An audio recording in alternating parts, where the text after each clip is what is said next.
Hello, everyone, and welcome to this Fridays at 1 program, part of the Lifelong Peer Learning Program, or LP Squared, as we call it, which is part of the Graduate Center of the City University of New York, which is located in Midtown Manhattan. My name is Pamela Goldberg, and I am a member of LP Squared, which is comprised of some 300 retired and semi-retired individuals. And I'm also a member of the Fridays at 1 committee, which brings these programs to you all. The programs that we have are funded by the members making donations to the Institute for Education and Retirement, which is the not-for-profit arm of the LP Squared program. These programs are open to the public. They're offered about 6 times a year, and there's no charge, not for the members of the CUNY community, nor to the general public. And if you like these programs, please feel free to tell your friends and colleagues about them. We welcome anyone who wants to join us.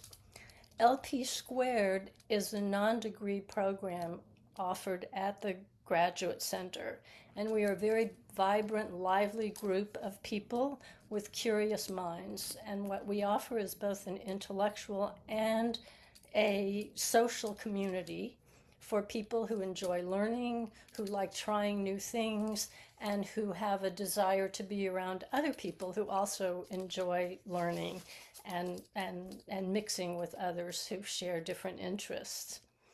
We learn from each other in study groups, in special interest groups, and sometimes at other members' homes, and also in other venues like museums, parks, performances. So we spread out all over in terms of how we gather.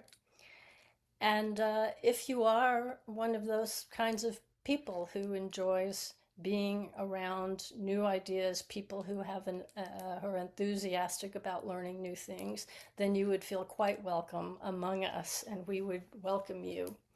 If you'd like more information about this, you can go to LP2, that's the number 2, lp2nyc.org, lp2nyc.org, or you can look us up as the Lifelong Peer Learning Center at the CUNY Graduate Center. I want to thank you again so much for joining us today, and I now have the pleasure of passing the mic over to Deborah Marco, who's also a member of LP Squared, and she will introduce and interview our guest for today. So Deborah, I pass it off to you. Thank you, Pamela. Our guest today is Michelle Young. Where is she? There she comes. A woman with a fascinatingly humanistic CV. She not only is a graduate of Juilliard's pre-college division as a cellist, but she's a graduate of Harvard College in the history of art and architecture, and has a master's from Columbia in architecture, planning, and preservation. And furthermore, she's widely published, and she joins us here today to discuss The Art Spy, a book she published just a year ago to great acclaim that included the New York Public Library listing The Art Spy as the best book of 2025. Welcome, Michelle, to Fridays at 1. Thank you so much for having me here. Well, as I said, we're here to talk about The Art Spy, and then we will open up the program to questions from you, the audience. And during our conversation and afterward, I invite you to post questions on the Q&A function, which you'll see at the bottom of your screen. So, Michelle, this book recounts the bravery of Rose Valland, a French diplomed art historian who secretly spied on the Nazis while ostensibly working for them at the Jeu de Paume, where they were stockpiling confiscated art. And it continues with her pivotal role in the restitution of art when she worked with the Monuments Men after the war. The Art Spy is subtitled The Extraordinary Untold Tale of World War II Resistance Hero Rose Valland, and that is not all hyperbole. But it makes me want to begin with three questions. Well, four. May we begin with what is it about the story of Rose Valland that deems it extraordinary? It's funny that you called out that tagline or the subtitle because actually my publisher said we want to make it feel more David Gran. So that's the extraordinary was their addition to my subtitle. Yes, I But figured. however, I prior to writing this book, I had founded a publication called Untapped New York. Hopefully, the New Yorkers in this room know of it or have maybe heard of it. And so on the side, I couldn't read anything about New York City. I found it very triggering because it was not relaxing anymore for me to learn about New York. And I was also teaching about New York City at Columbia's architecture school. So it was just too much. So I've decided to pretty much read only World War II nonfiction. And partially that's my own family's connection to World War II. My grandfather actually survived the atomic bomb in Hiroshima in 1944. So this is just part of our family story. We're not Japanese, but we are Taiwanese, and Japan was had occupied Taiwan for the approximately 50 years, or 40-ish years prior to World War II. And then I married somebody French. So I was I was thought maybe I'll dig into French World War II history. And in truth, I had always really loved the European theater of World War II, learning it growing up and such. So I sort of fell into a subgenre of these books, narrative nonfiction about female spy World War II women. And so as a result of that, I just kind of started reading and following the path. And then in January 2021, I heard of a book called Goring's Man in Paris by Jonathan Petropoulos. This is a Yeah, yeah. book about Hermann Goring's art dealer, and it had a New York Times review. So that's the benefit of the New York Times review, is that it opens it to a wide audience. Yes, it does. And so I picked up the book, even though it wasn't about a female spy, but I was interested due to my own art history background. And lo and behold, this woman named Rose Valland appeared in the book every kind of few chapters. And this surprised me because I had been reading so many books about female spies, and not only biographies, but compilation books about female spies and such. And so she didn't come up in any of them. And then when I did a quick search, I learned that she was one of the most medaled women of all of World War II of any country. And that's the real surprising aspect of it. And that question kind of stayed throughout the process of writing this book, is that how is someone forgotten? And it's not that people didn't know about her to begin with. And there's plenty of resistance women and others whose stories just never really got told. But in this case, she, had won the Medal of Resistance in France, the Legion d'Honneur. Even America gave her the Medal of Freedom. There was a movie optioned off of her memoir. Yeah, yeah. And how does it happen that by the time she dies, there's about 5 people at her funeral and nobody of note is there? And then in the annals of female spies, she's forgotten. And I think during the process of writing this book, when I gave a talk at Harvard, I decided to pop into the libraries and just see what might come up related to her. And there was a French book that compiled the female resistance members of World War II. So there was maybe about 200 plus in this book. So I flipped over to V, and she was not there. And this was published in Amazing. 2019. This was published in Amazing. 2019. Right. So no excuse really. But it tells you that not only in America, where I'm not too surprised that she's not super famous, but in France, she's not thought of as a resistance member or someone notable enough to put in a book about World War II. So I guess I answered the untold part. The Well, I was extraordinary. about to say yes, but yes, it is. But why? Why was it untold? What? Well, What's I think that happening gets here? maybe towards the end of her life. That's a little more, but maybe I can talk about some of her earlier life as well in this question. So in short, Rose does not come from the upper classes or the civil service classes in France. And to enter the schools and the bureaucracy of government, usually they come from specific colleges. And to go to those colleges, usually you're trained and you go to certain schools before that. You bet. It's I would say the structure, French society is structured a bit more like British society. So, people always ask like, "Oh, who's your father?" And It's it's rather like that. hierarchical. Yeah. Yeah, it's like that to this day.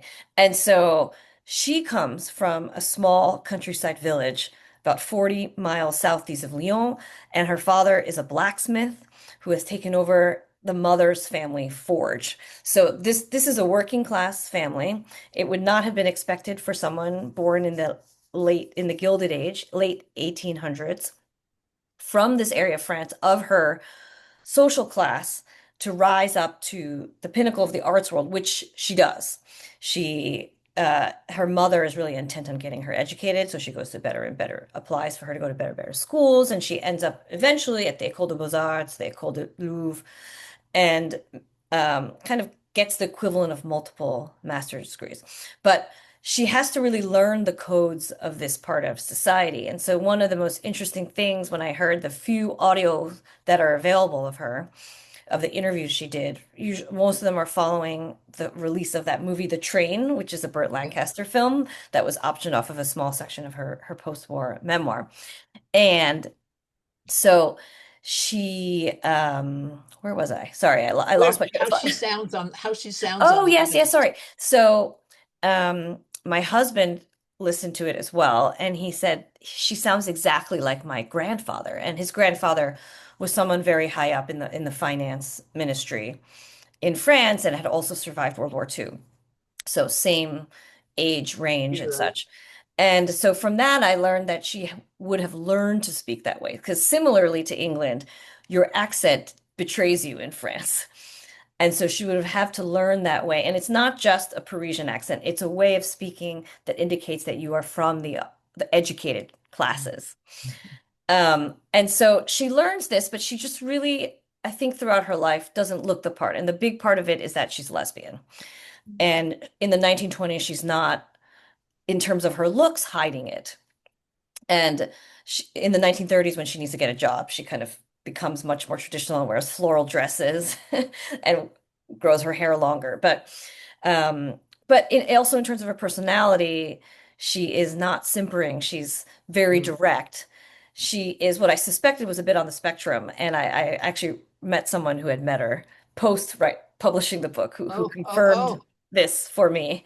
Um, and so she just doesn't play the game in the same way everybody else it does. Okay, so this is some of the reasons why, if you've read the book, you understand that she has a difficult time finding a job, even though she has so many degrees in the arts world and is prevented from getting a job by the head of the French National Museums. But post-war, she becomes a bit of a thorn in the side of the French government and collaborationist art dealers who worked with the Nazis during the war because she comes back from Germany 8 years after working as a monuments officer and says we need to continue to fight for art restitution, to hold these criminals to account. During the time in Germany, she had come back and served as the interrogating witness for one of the Nazis in the museum that was taken over that she worked in. So she was doing this work. She was showing up in Nuremberg, demanding hearings on looted art. And when she comes back to France, she's continuing to talk about this. But by that time, France and the world has entered the Cold War. And the kind of, I think, belief is that we've dealt with all of that at Nuremberg. Yeah, yes, right. If you look back, actually, Finished. a lot of people kind of got Finished. away scot-free. And the art dealers particularly got away because people were saying, ah, what did they really do? They just stole some art. I think Right. we look back on that time differently now, but that was sort of the thought. And even the man she had and served as an interrogating witness in the French war crime tribunal, he got away with it too, Bruno Loza. Yes. So the subject of that book I originally mentioned. So this really angers her. And so for the rest of her life, she's working on art restitution in some form and art protection. And what I learned through the course of writing this book is that she was also then very deliberately silenced.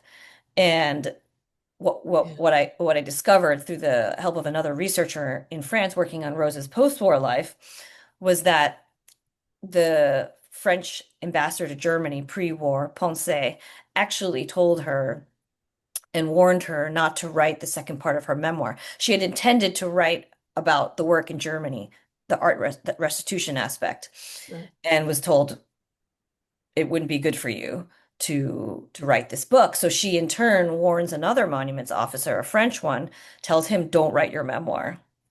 Uh, and at the same time, the book, her first memoir, was taken off of the bookshelves throughout France. And this, of course, really upset her. So I found all the letters in which she wrote to every library in France to say, I will send you my book for free if you would like it in your collection. That was the kind of determination she had. And of course, she knew that it was important to have a record of what happened and her account of what happened in libraries throughout France. Yeah. And there was that one particular moment of the burning of the artworks that she insisted took place, and I'm sure she was silenced on that one. Oh Um, yeah, she was so that was an interesting point chapter in the book because I knew from the beginning that there was question as to the validity of her account. And what had this she said book, for those people who hadn't read the book? yes. Okay. So in the summer of 1943, Rose Valland reports to her boss at the time, who was a member of the French, was a member of the resistance through de Gaulle, so the London version Right. of there was the external resistance and then the internal Internal. French resistance. So Rose was actually part of both, but her boss, Jacques Jaja, who was the then director of the Louvre and the French National Museums, was a member through de Gaulle's network.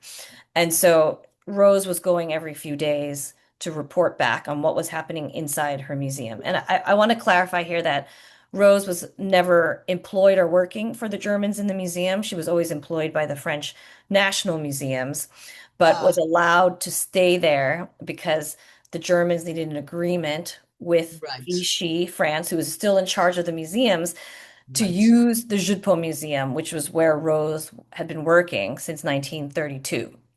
And Jacques Georges, who was kind of, I describe him as a consummate operator, and he really was. He didn't come from the arts world, and he had made his way up in the civil service after being a journalist and being spotted by a politician.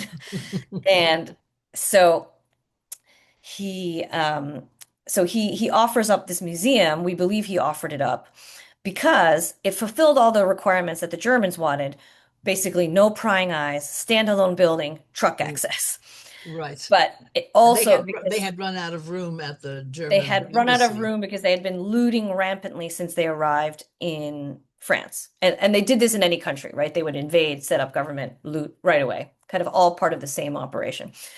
And so, but at this museum, the Jeu de Paume, which is just down the road from the Louvre, so close enough that Jacques Chirac can keep an eye and everyone else can keep an eye, but he has somebody inside who can report on what's going on. And That's why I Rose, said ostensibly, oh yes, ostensibly okay. working for the Germans. Yeah, I don't believe though that people at least within the museums and the civil service, they don't believe that she worked for them.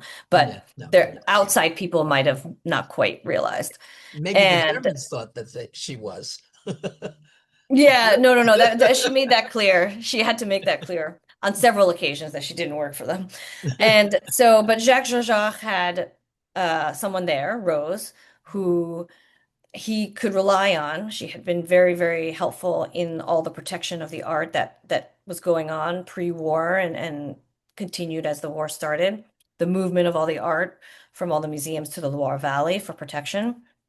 And I think he saw something similar in her because he also came from the working class, was Mm. just focused on how is the best way to get whatever task done. And she was like that as well.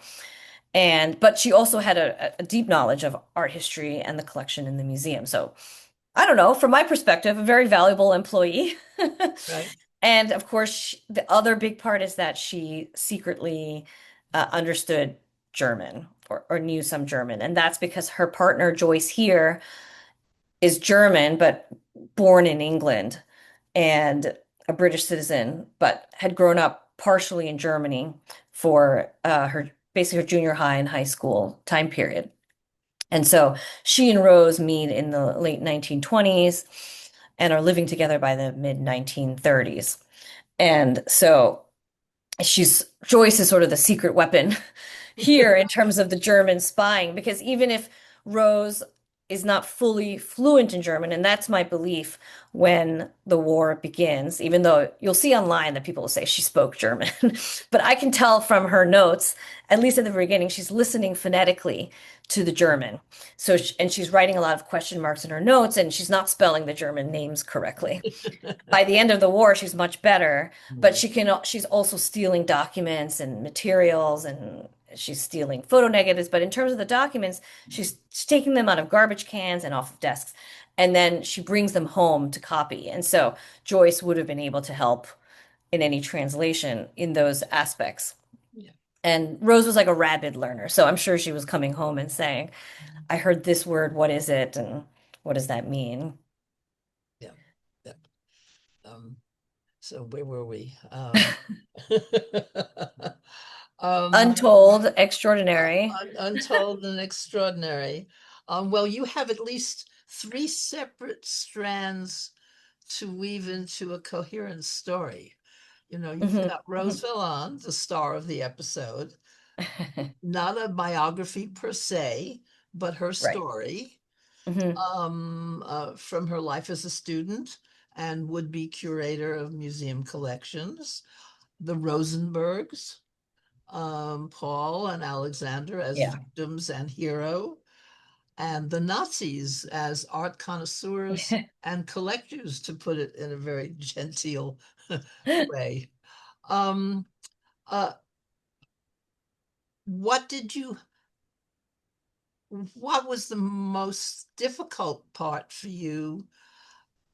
Well, I'm trying to lead the witness here. Um,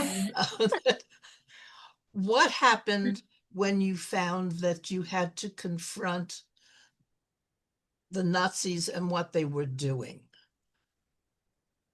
Because I don't Yes. know that everybody is aware of the extent to which they were ravishing collections, that they were Yes. stealing. So the reason for the multiple storylines, besides, I do think having multiple storylines in general makes it an engaging read because you kind of move between characters and such. But it was important to me to establish for the reader the human cost of Nazi art looting. Because Rose, as brave as her actions are, is confined mostly to Paris and the museum. And she's making important records of who these looters are, what they're stealing, and where they're going. Detailed notes that she ends up giving them to the one monuments officer she trusts. She doesn't Right, trust anybody. right, right. But in the end, her materials kind of are lists of things. And Mhm. her as a person, anytime there's anything remotely exciting or dramatic, she cuts it out of her writing. So I had to really dig for that stuff to fill her wartime narrative. But I wanted the readers to understand what did it mean for any particular Jewish family to have their art looted. And in order to follow that, and it's because it's not just the art looting, right? Art looting was part of the erasure and well, the murder Persecution. of the Jewish population in all the countries, right? And so I think what really struck me, even though I knew about art looting, had been writing about it, but in order to write this book, I needed to distill for the reader how it unfolded. And so to do that, I had to read all of the German decrees, their debates and letters back and forth about what does Hitler's order mean? How do we Mm. implement it? How do we get away with what we want to get away with? And it was extraordinarily complicated because the Germans are extremely by the book, but they want to break the rules. And so, and Hitler specifically would put out an order. So initially, the order was we must safeguard the art. And they started with Jewish collections because they were the best art collections, but also because they could say, we are taking only items that personal belongings that have been abandoned. Yeah. That was kind of the legal cover for it. And then we're merely safekeeping it. And so all these degrees had an extraordinary amount of euphemism, safekeeping, protection, um, and never the words buying, selling, Mm. taking, anything remotely like that. And so I had to really dig through that legal aspect and try to spell it out in a way that was not boring and tedious for the reader. So even though every chapter had an extraordinary amount of research to be able to put it together, to find the information, just the facts of it, and then to make it come alive. I do think this part of the art history looting, the Nazi looting, took particular effort. Um, and then in terms of the family, Paul Rosenberg was the exclusive art dealer to Picasso, Matisse, Braque, Leger, Marie Laurencin. So an extraordinarily important figure in the art world, not just in France, but globally. And as World War II uh, breaks out and the Germans invade France in June 1940, Rosenberg is actively working on Picasso's retrospective at MoMA with Alfred Barr. Mm. So that happens as the invasion occurs. And so the Rosenbergs, for me, are a family that represent so much about World War II and art because the Rosenbergs have to decide, are they going to stay in France or leave? Rosenberg himself is super savvy about moving his art out of harm's way. He doesn't think that it's going to be stolen yet, but Oh, he is on the forefront of most of the collectors saying, I'm going to try to move this to other repositories that are not in Paris. And so that later in the war makes it more difficult for the Nazis to find his artwork. They end up tracking it all down because they spend yeah, they do. basically 4 years looking for it. But in addition, they not only seize his art collection, they decide to seize his main place of residence, which is also Real the main estate. art gallery in Paris. And then, of course, Vichy denaturalizes him. And so we kind of learn through the Rosenberg story, through one family, what a war could have looked like for a Jewish family fleeing. So they end up coming to New York, thanks to Alfred Barr, and he opens a gallery there and continues, and he lectures and sells art throughout the United States. But his son, Alexander Rosenberg, so in the book, the journalist Anne St. Clair and the Rosenberg family allowed me to use this very dashing photo of him liberating Paris. He's prevented from fleeing France as his family is going to go into Spain, then Portugal, and then they're hoping they can go to the United States at that point. And so he walks to the last port open, which is in the Basque Country, and my husband's family is from there. So it's Yeah. one chapter that I was able to write before going anywhere because I just knew that port so well. And so he walks there, and basically it's the last evacuation, not only in terms of the invasion of France, but from Dunkirk, because Mm. Dunkirk is closed, and then all the remaining hundreds of thousands of soldiers are going south as Germany is invading France, hoping to get out. So this is um, these are French, but these are Polish soldiers, British soldiers. So it's real mayhem all over France. And I think we usually see the photographs of people on the roads where the planes are Yes, strafing. That yes, that scene yes, ends yeah, up in many movies, but this ocean escape is much less covered, except regarding Dunkirk. But I think we kind of think, oh, yes, yeah, after Dunkirk, it ended and right, all these yeah. people, I don't know what happened to them. But basically, they end up in the port of Saint-Jean-de-Luz in the Basque Country, and they put themselves on any boat they can get access to, and the Polish soldiers are helping the men, giving them uniforms and pieces of uniform so they can sneak onto this boat and teaching them some Polish words. Oh, God. And so all these French men, many have decided that they must leave France in order to help save France. And so they get on these boats and they don't even know where it's going, actually. And they're like, are we going to Africa? Are we going to England? And Yeah. so Alexander Rosenberg, Paul Rosenberg's son, ends up on a Polish boat that ends up in England. And then he trains with the Free French, Oh, de Gaulle's yeah, army, and ends up liberating France and such. So yes. uh, these multiple storylines help tell the story of the art looting, but then the impact of the art looting, and then the military aspect of the war, which I find very fascinating. Yeah. In preparing the study group that I was part of on the Mhm. Nazi looted art, I found myself submerged in the history of the Nazis in France in particular, and Yeah, I found it very depressing. Um, um, it was. yeah, but you don't get.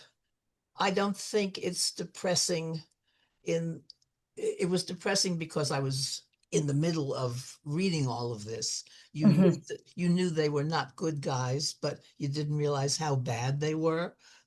Um, Yeah, I think the contrast that really struck me was knowing how organized and oh, concerted the looting was, and then reading Paul Rosenberg's letters from America, not understanding very clearly what was happening. And I think that's representative of even people within France, because initially, it just begins slowly. And they said, if you own anything over 100,000 francs, you must come yeah, report to the Kommandantur and register it. And with your address. So now we have all these people's not a big addresses. problem, right? Yeah, Yeah. And similarly, when he hears that his citizenship has been revoked from France, he's outraged and he thinks that he can just write to Vichy and someone will help him, yeah, right? yeah, yeah, And so we have the benefit of hindsight with history to know how it unfolds, which is why it's depressing. And then seeing the characters, the people who live through it, slowly understanding what's happening. yeah, And Rosenberg also learns that his stolen art is being sold on the regular French art market. He's hearing this and hearing how much it's being sold. And he says the people who are buying and selling this artwork, they know it's mine. My label is on the back, or yeah, I know these people, etc. yeah, yeah, yeah, Uh, and so this like slow dawning of realization that everyone is participating in yeah, this if they can. yeah, yeah. There was one section of the book that I wanted you to read to us. Yes. And Um, actually, let me pull it up since I don't have my book with me. I'm going to do it oh, digitally since I'm traveling. Where are we? Yes, marketing.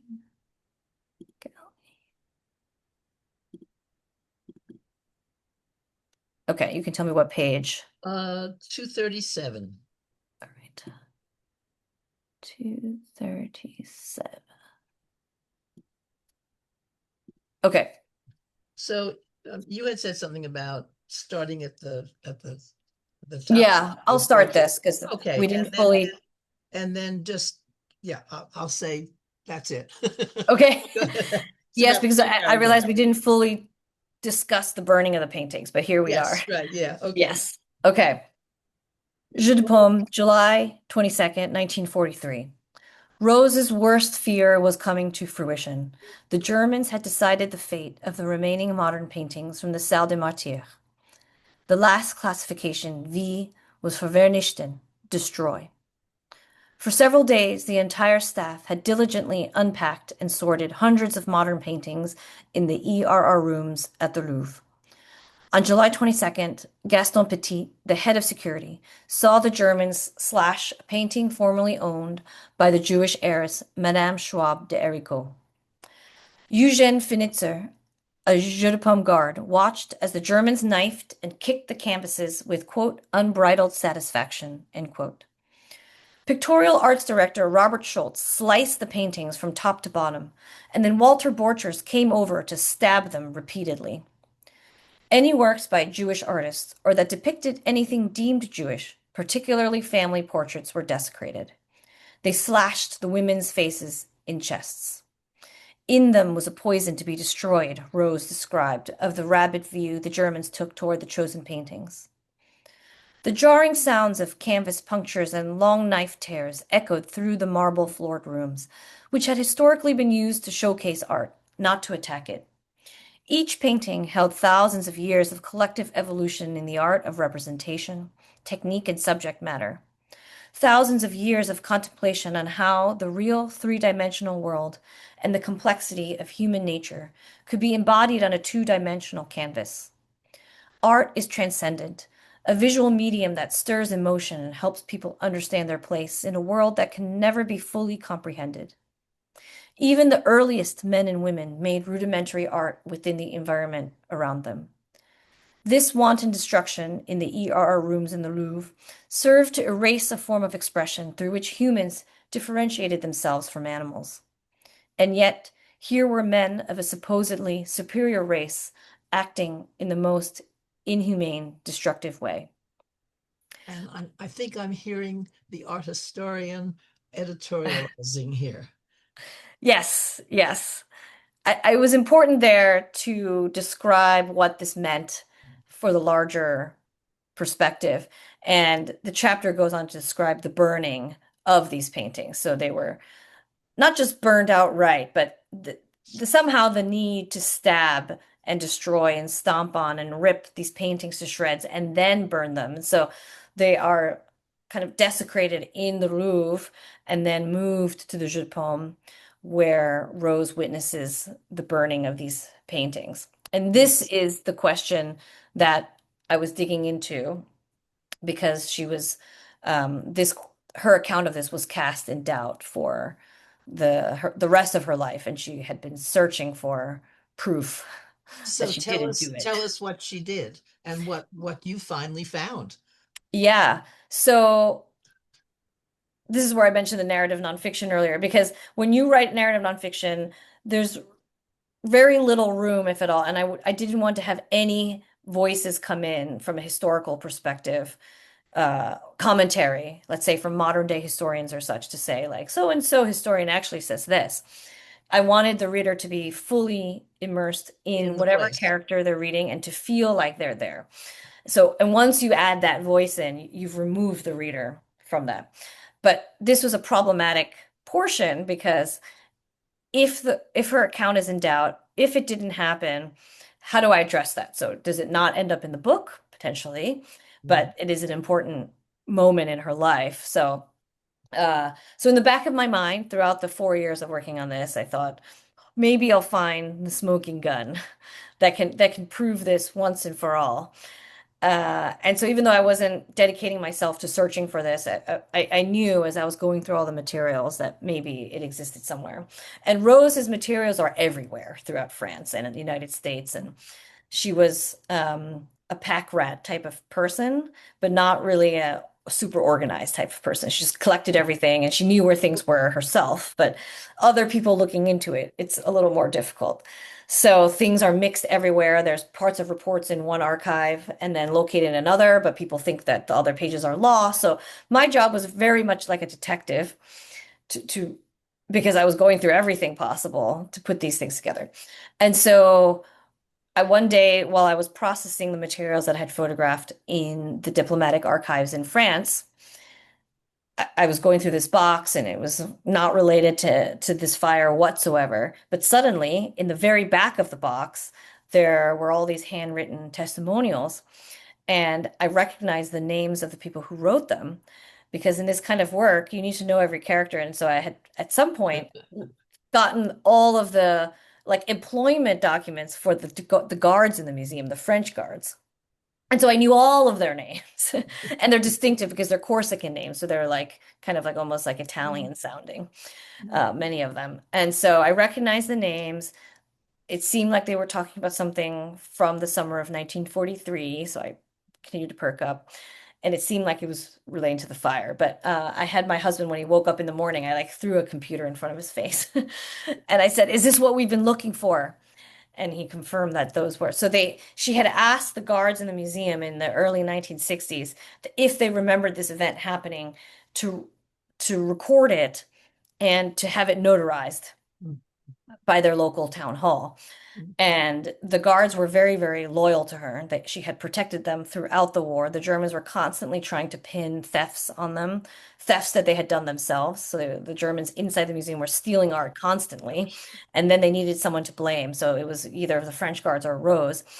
And Rose had stood up for them many times, arguing for their jobs, arguing for their pay, protecting them from prosecution, etc. So they were more than happy to write down what they remembered, and all of their accounts align. They were in extreme detail. So it wasn't just a testimony that said this event in July 1943 happened and I signed my name, but some accounts stated I was ordered by the Germans to light the bonfire. Every account talks about paintings because one of the critiques that has come up is that perhaps Rose did not know what she was seeing, Oh, that right, right. perhaps they were just burning frames and Mm, not paintings. I don't mhm. know why people would burn frames, first of all, just frames. But that's come up, and there's been others say, people have said that there was no fire department report. I don't know who's calling the fire department in That's Nazi right, occupied exactly. France. So it was important to me to see that they referred to paintings very specifically, and Mm, one of the guards mentions specific paintings as well. Uh, so there was four accounts from the guards inside the Jeu de Paume, account from a guard who worked at the Louvre who saw the initial stabbing and then talked about the fire. And then later, I also discovered a little clipping in Resistance newspaper, Resistance in France, about this fire.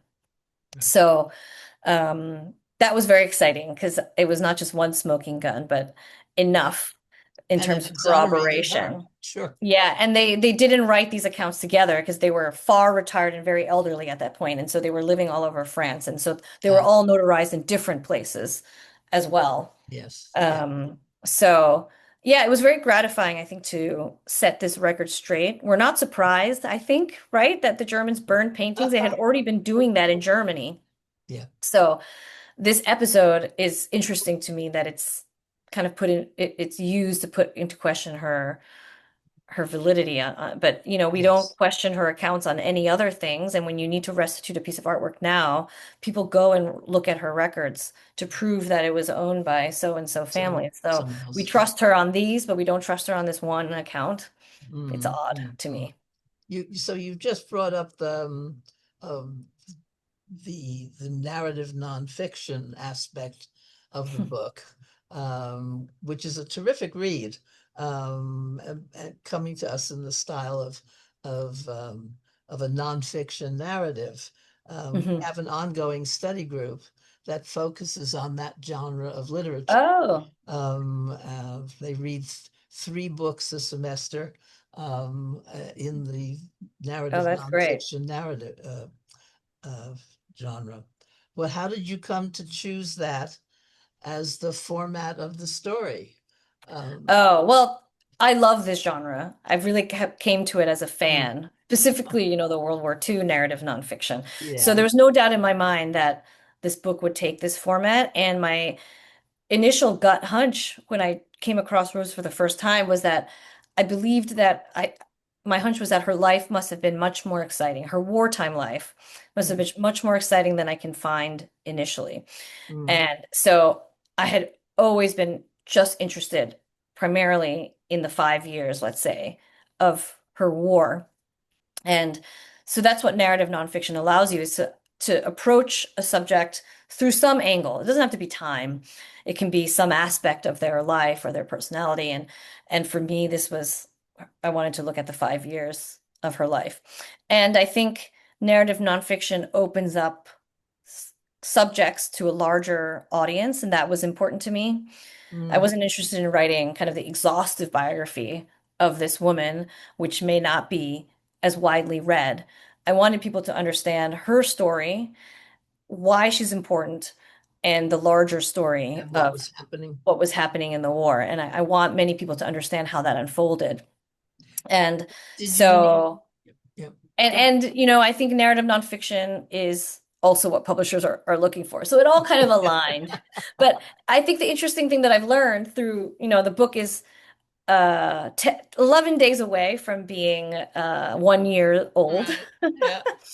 And what I've learned is that, it's, in my opinion, it takes a lot of work to distill all that information into prose that can be smoothly read and doesn't kind of weigh the reader down with like this decree and then that decree and then Right. Yeah. Yeah.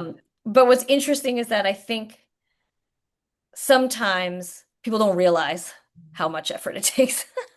So, I think because there's a certain way of writing in which people try to tell you how much research they've done. And I've Yeah. read this, and then I went to this archive and I find that writing painful to read. Um, but I think what's interesting is just like the expert readers of this genre know, but yeah, sometimes I have to explain it. Well, did you need to alter your research in setting out to do a narrative nonfiction rendition?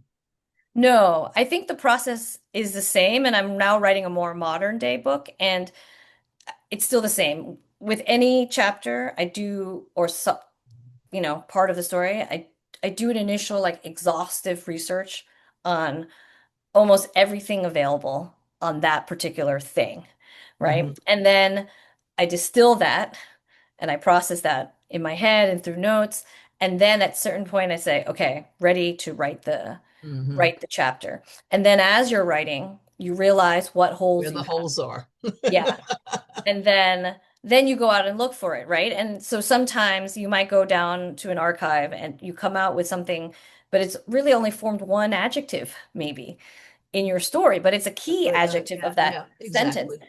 And so I think one good example perhaps is the Rose's escape from Paris as the Germans are invading and going to Irritating. occupy Right. Paris. And it had not been known what happened to her during this time. Mhm. And that would be a very big plot hole if I didn't know. And Right. it was going to determine when I could start the book, because ideally I wanted to start the book in the summer of 1939 before war has happened, so that Uh-huh. you can get a sense of what is France like culturally, socially, in the lead up to war and the tension that's happening from all the geopolitical stuff happening in Europe. Right. Right. But if we don't know what happened to her when the Germans invaded, it's like, it's weird. Right. So the other option was to start the book when the Germans take over her museum and Hmm. then go from there, right? Hmm. Um, and so in the early part of my research, maybe within a year, I found an unpublished chapter of Rose's Memoir. memoir, which details her escape. So once again, anything remotely exciting that Mm, happens to mm, her mm, gets mm, removed. mm, So I don't mm. know if it was her editor or her own Yeah, self-editing, yeah, but that yeah. whole chapter was gone, and it was incredibly exciting. Yeah. And Um, so I was very excited. I was like, great, now I can start the book as I Yeah, yeah, want. yeah, I yeah, can write yeah. this chapter. But you know what? When it came down to actually writing that chapter, I realized that her account was not enough, because you only get her perspective, and each individual person is focused on certain things. When they write, they're putting things, they're deciding what to put in. And Mhm. so from a narrative nonfiction perspective, you need more sources, ideally many more. Uh, uh, And so I had to see if there was, I hoped that there would be an account of someone else who may have escaped. And she did it by boat and not by road. So this is an unusual right. means of Yes. escape to Yeah, yeah. begin with. So I probably spent 3 to 4 days searching. combinations of queries in French and English and everything. And suddenly I found a serialized newspaper account of a woman who worked in some factory in Paris who had left by the Seine by boat. And then I lined up their both Rose and her accounts and realized that Rose was just behind her on the Mm, river. So between the two of that and sort of tangential things that described Paris and what it was like along the Seine from other accounts, you can now put together and make that chapter feel yeah, alive. yeah, Whereas it would yeah, not have been enough, much as exciting as it was to find Rose's account, you don't get the full color of what happened until you have more sources. So you you have did to make keep it full digging of for them. tension. It was very tense to read that Yes. whole part because, well, you know she's gonna make it, but yeah, Yes. Yes. Yeah. Because she has a story yeah, after that. But still, you don't right, know exactly what happens to her. yeah, And mm, that turns out to be a pivotal moment in her life because on the way, once she gets off the boat and there's like a crazy episodes, we have to imagine like bombs are being dropped, planes are strafing the roads and such. And she at some point runs into a woman with a baby carriage, and both children are dead yeah, in the carriage, and the woman has gone completely mad. And so Rose describes what this woman is saying and how she's acting. And then she writes that it was this moment that she decided that she would fight back in any way possible. And, so again, that those lines yeah, cut yeah, from her memoir, but it's the motivation that absolutely, explains why later she's so dedicated to her role at the risk of her life so many times in yeah, this museum where Nazis are working there daily. It's not that she's there and they come in every so often. Every day she's going in, being watched by these men, yeah, and she never leaves her post. And her, and I also found the order that her boss gave her, or how he described it. And he said, I ordered Mademoiselle Valland to stay at the Jeu de Paume at all costs. And she was a very literal person, so she that was one of the things that I learned in the book. I had no idea that this was not just happenstantial, that she had been ordered to do it, yes. you know. And I think she was completely willing to do it, Yes, but yes, he did order her yeah, specifically to do it. yeah. Well, she did all of us a great service, I have Yes, to say. and like I said, art restitution, Oh, her notes help that process, but she was oh, also very enormously. instrumental in making sure that there was a hearing about French art looting at Nuremberg because she understood that this needed legal precedent Right, by being litigated right, at Nuremberg. right. So in a way, she had a lot of foresight regarding um, everything surrounding this. And she had predicted that there would be a lot of artwork coming to light, and that's what's happening. It's still happening. Yeah. Absolutely. There are several questions that Okay. have been raised, so I'm going to go now and look at. Um, Mhm. let's see. Okay. Oh, all right. Irene Sachs would like to know, how did the Germans reconcile their hatred of degenerate art with Mhm. taking works by the likes of Picasso and Matisse? Very good question. So for most of the war, they did not reconcile it, and they just stuffed all of the modern art that they Mm, had seized because they would take collections and apartments wholesale, and then eventually became very tied to the deportations. And so they would deport a family, and then the commando units would come in and take everything. So, but then they would separate. So the best works came to the Jeu de Paume, and they would be very carefully documented by the German art historians. And then the modern art, they just stuffed into crates and into this one particular room called dubbed the Salle des Martyrs in the Jeu mm, de Paume. mm, So this is the mm, one that I mm. just read about, the Room of the Martyrs. And there are photos of this room online. So just floor to ceiling paintings, and there you will see a lot of Paul Rosenberg's artwork, but Collection. Yeah. Dali, Leger, Picasso, Matisse, etc. And then also in the middle of the rooms, there were these stands, so they put more artwork. So filled to the brim. And Rose was very concerned about this room and this artwork throughout the war. So she was regularly pleading with Jacques Chagall, her boss, is there anything we can do to save these paintings? And the more were stored in the Louvre, in the rooms the Germans had there. Uh, and so then, as the war starts going badly for the Germans, they need more money.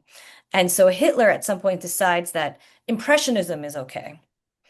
And so the Germans can now start to sell Impressionist work. But Picasso and stuff still not okay, right?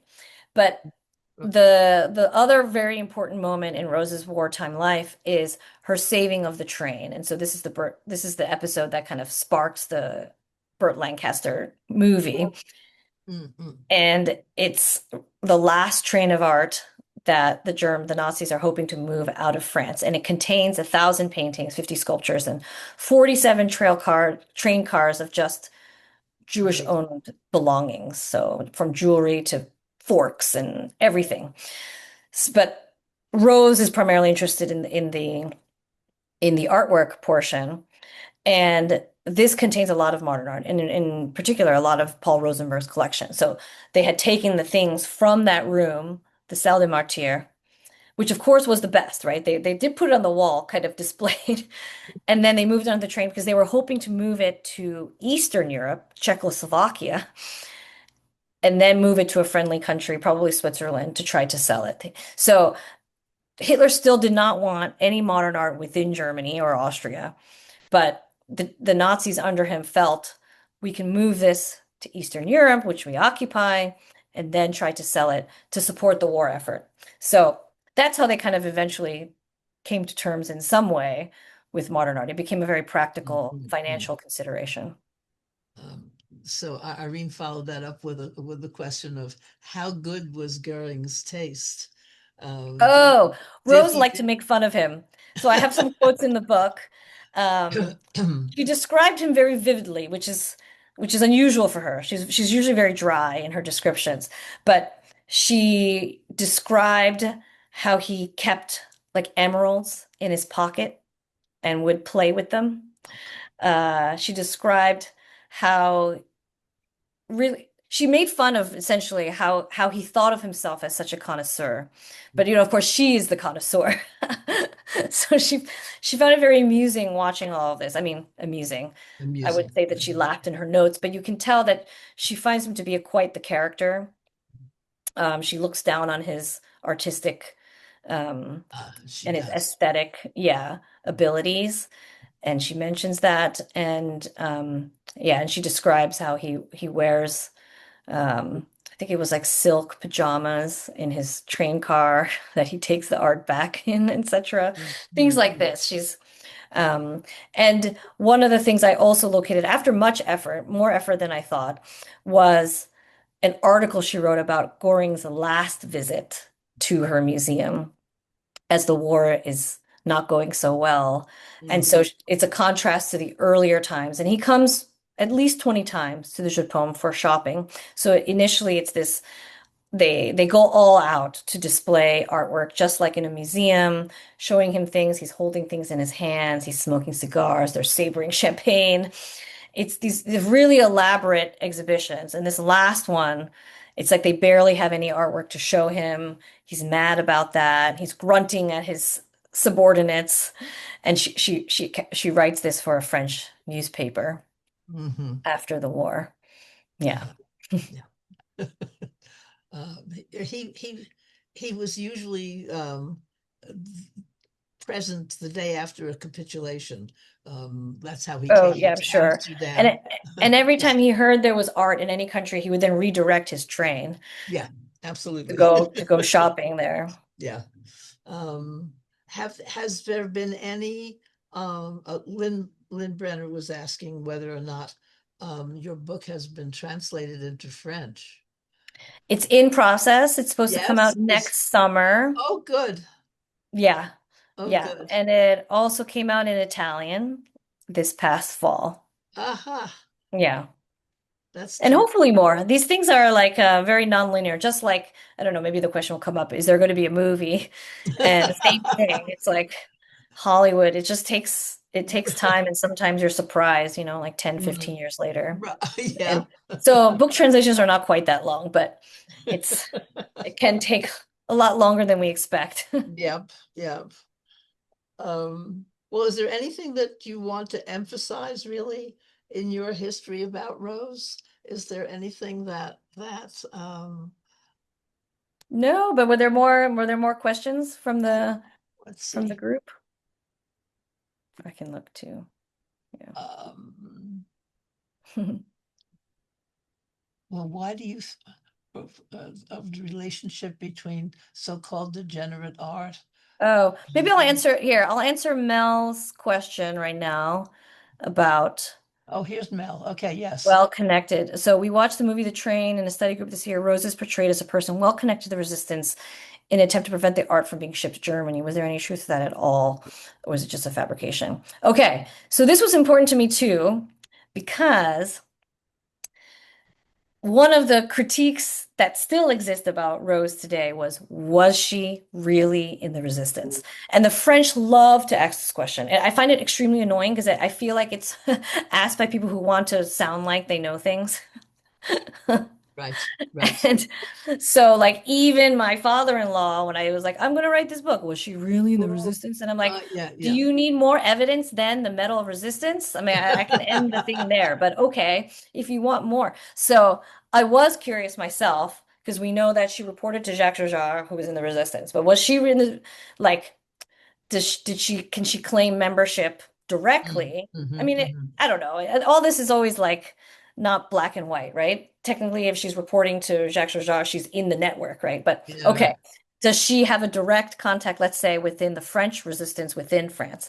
And yes, she did. So there was a man who was liaisoning with the SNCF, the rail service, and he had cover to travel all around France. And I mentioned what his job was in the book. So, but basically, she would go to him whenever a train was leaving Mm, France with art and say, here are the numbers and et cetera. Can we keep an eye on what it is? I don't think there was hope that it would be taken back because that would spark, you know, potential warfare and such. But it was to kind of keep track of where things are going and maybe to help her also understand how they're shipping things out of France, yeah. etc. So this man gave an interview much later after the war.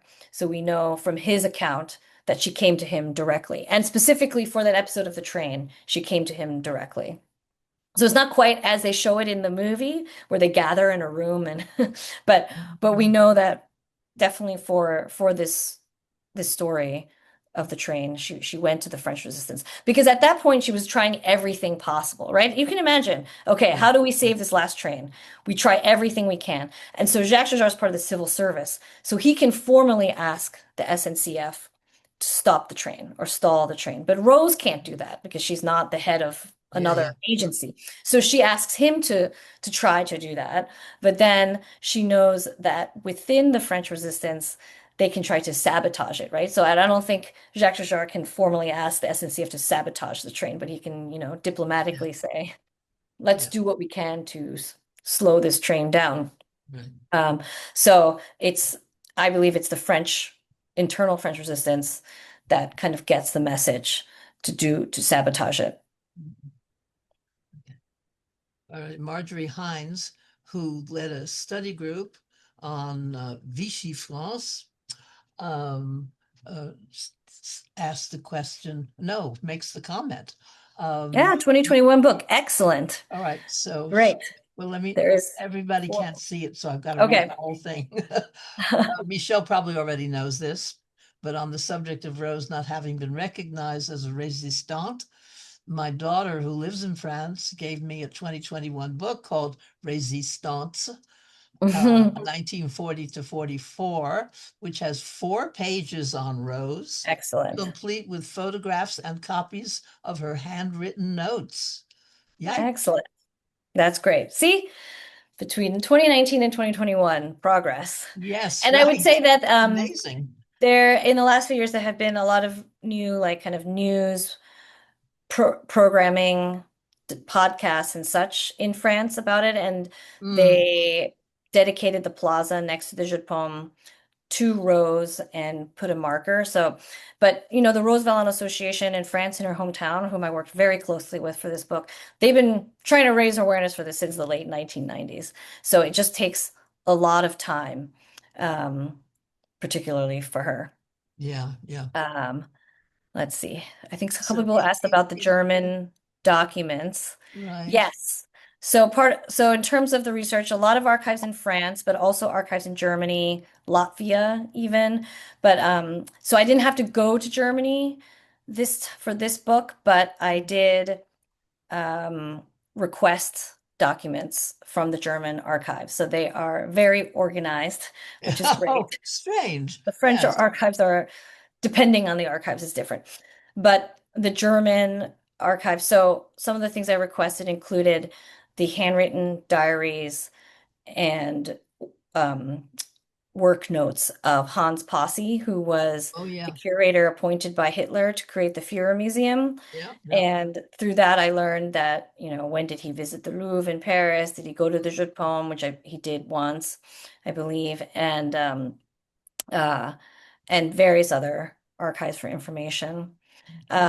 Translated, I did. So one of the great things about technology today is that when I go through an initial pass in an archive and, each box probably has like 1,000 documents, you have to very quickly figure out what is relevant or not, and then later process them. And so Google Translate is very good for that. You can just kind of put it over and be like, okay, yes, no, and then I take notes while I'm in the archives on the important things. But then everything that's in the book was translated and verified by native speakers. So I have several German journalist friends, so they kindly That's nice. translated everything for me Yeah, and verified things. And then for the French, my husband um, right. verified. So anything that's in quotes for sure is we went through in great detail. And translation is really interesting because do you translate something literally, kind of Mm, word by word, or do you translate so that the meaning is conveyed? mm. And in French, I found that the literal translation does not always convey what it really means. And so we had really interesting discussions about this. Okay, so sometimes I'd be like, in this case, I need to put it literally, but in this case, let's go with Yeah, the translation that effectively shows what this person is really saying. right, right. Yeah. Elaine Abelson asked a question that interests me. At the end of the war, was there a lot of art still in the Jeu de Paume? Oh, so only what was originally in the Jeu de Paume collection that had been stored in the Oh, basement. So when you get to this part of the book, it's another high tension point because the Jeu de Paume is essentially in the last line of defense for the Germans because they're all holed up in the hotels on the Rue de Rivoli, and the Jeu de Paume is on the Rue de Rivoli opposite, and the right? Place de la Concorde, right? It's like right here. And so, what Rose doesn't know is that the Germans have decided the Jeu de Paume can be obliterated if need be to defend ourselves. Because, and so she's in this last moment of fighting. And then after the surrender, Paris is still extremely unstable, and not everything has been not everyone has surrendered throughout Paris. But simultaneously, celebration is erupting. And it's crazy. You see all these accounts of people being killed in the celebration.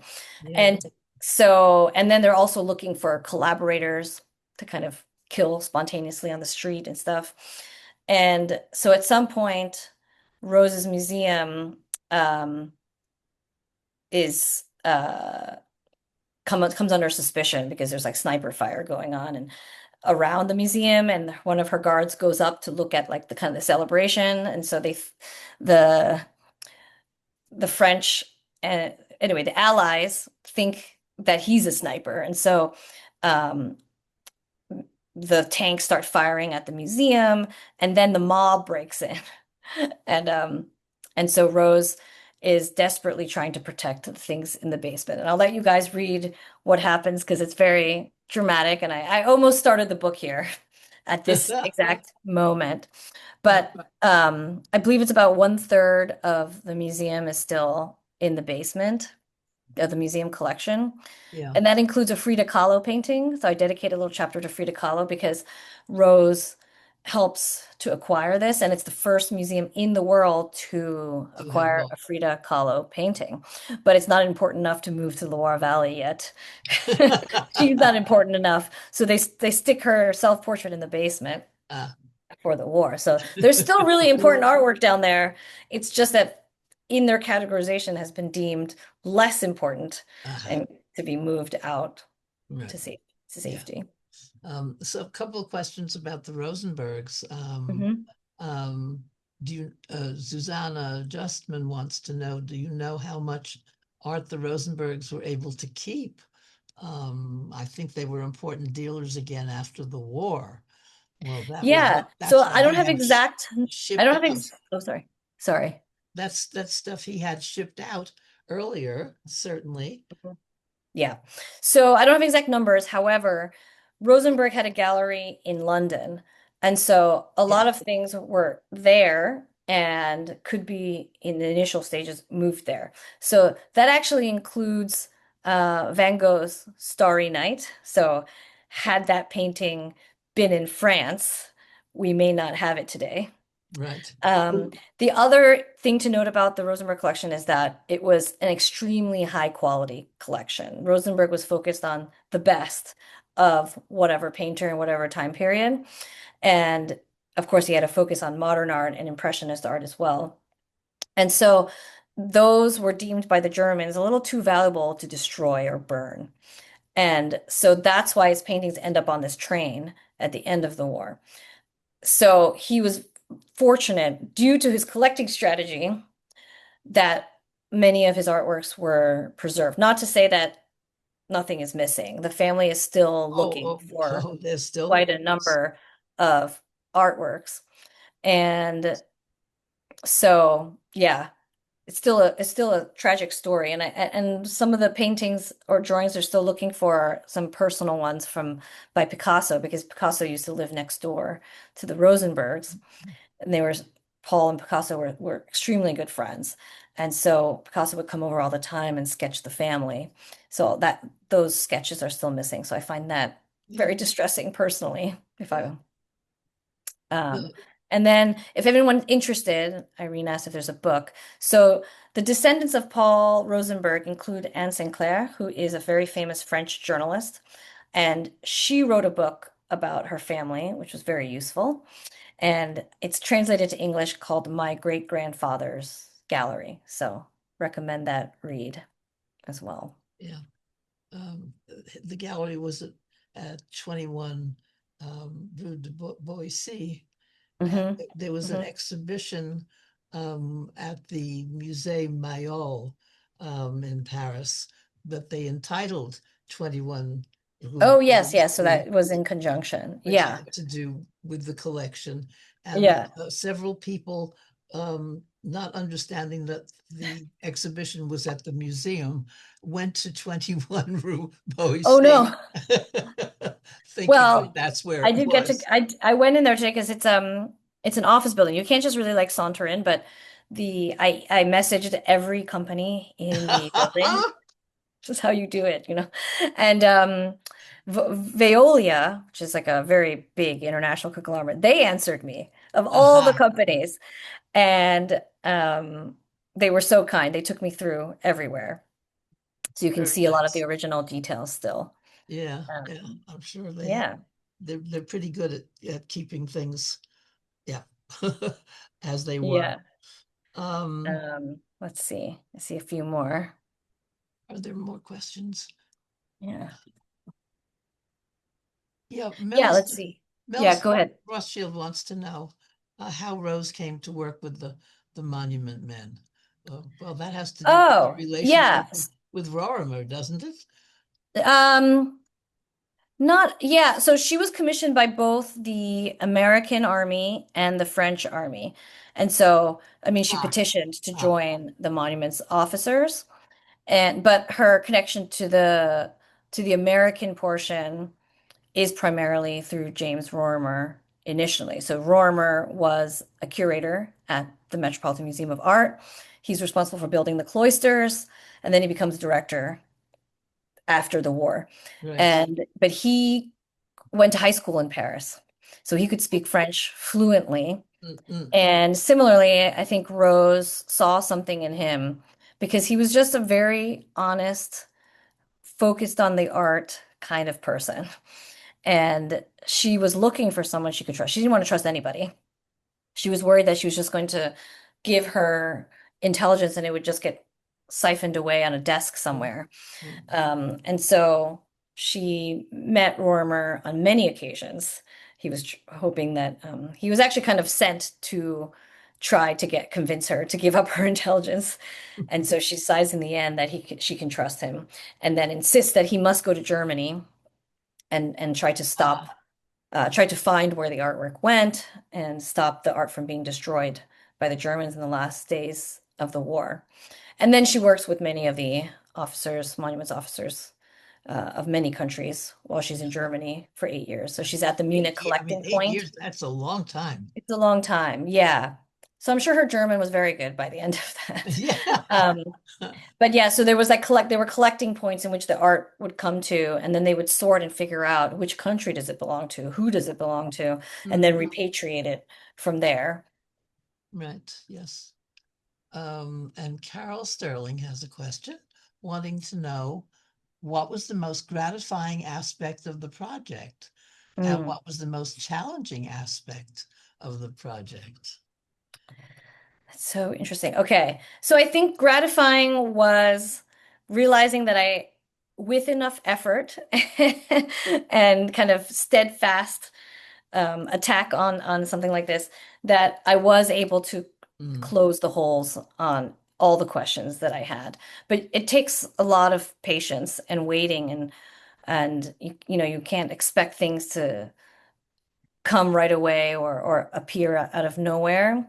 And sometimes what you find is not where you expect it to be, a lot of the times.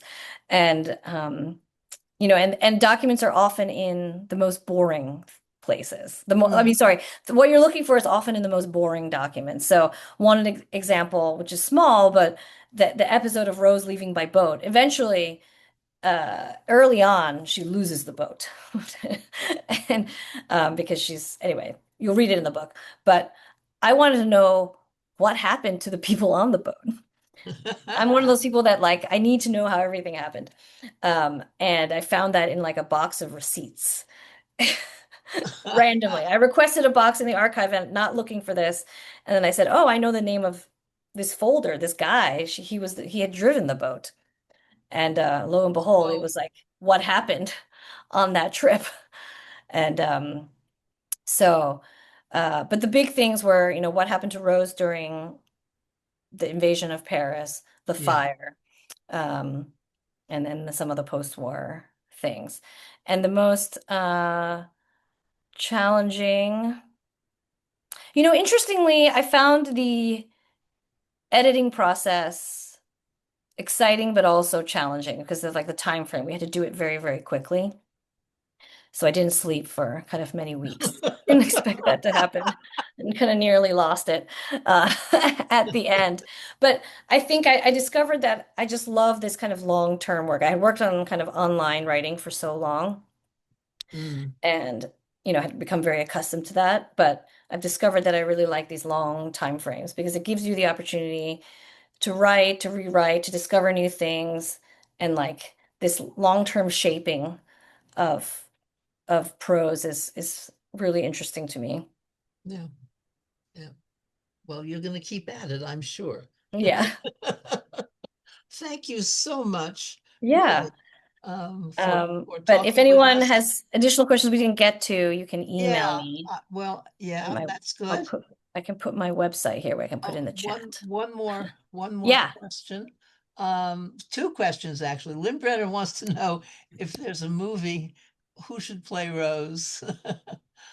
Yeah, so there's like a series of French actresses probably people know, but um, people have thrown out to me Marion Cotillard, but I think Natalie Portman lives in France. Mhm. So, but there's also a French-British actress named Emma Mackey who was in um, the movie about the Eiffel Tower, the building of the Eiffel Tower. I think she's great. So, Oh, that should be interesting. yeah, And yeah. has your book been used in a college? This is Charles Strophe. Has your book been used in a college class or been used for teaching? Oh, I don't know. I hope so at some point. I turned in my initial manuscript with 2,000 endnotes, and my editor said, "You can't do that." So I actually had to rebuild the endnotes from scratch because it's very hard to edit down, but it's easier to build up. So Yeah, but I put all the extra notes on my website. So with the idea that I want to give this information out, it's not something that I want to hold as yeah, mine because yeah. then it can be helpful for other people Yeah, for other, working on it, even yeah, though, I do know that I spent a lot of effort digging in those archives. So there's like I understand how some researchers kind of want to keep it close to the chest, but um I have been assisted by other people's notes, so I wanted yeah, to do the same. yeah, yeah, yeah. Well, getting into archives can be a whole, that's a whole story in and of itself. Oh, absolutely. And each one works completely Completely differently. differently, yeah, yeah. And oh, you mean you don't have that paper? Well, can't help you. And Right. France. In France, yes. Yeah. Well, I much appreciate that you've talked to us and Yes, thank you given so us so much. much insight. Safe travels. Yes, Okay. thank And you. Pamela, are you there to Here. come back in? There Yes, she is. here I am. Hello. Hello. Thank you both so much, Michelle and Deborah, for a fascinating interview and the stories you told and how you researched and just everything. You make the whole process sound so interesting and exciting to be able to bring it all together in such an interesting, Oh, thank you. I compelling really loved way. kind of every moment of working on this book, except for when I was sleep deprived. Right. Well, that But comes with the territory, yeah, doesn't it? yeah, yeah. I want to also thank everyone for joining us today. Mhm. And this marks the last of our Fridays at One Mm. programs for this semester. We're currently, the committee, Fridays at One, we're currently looking at and framing up the program that will start in the fall semester. And we, um, we hope you enjoyed being with us. We look forward to seeing you again, and we hope everyone has a wonderful summer. Thank you all. Bye bye. Thank you. Bye-bye.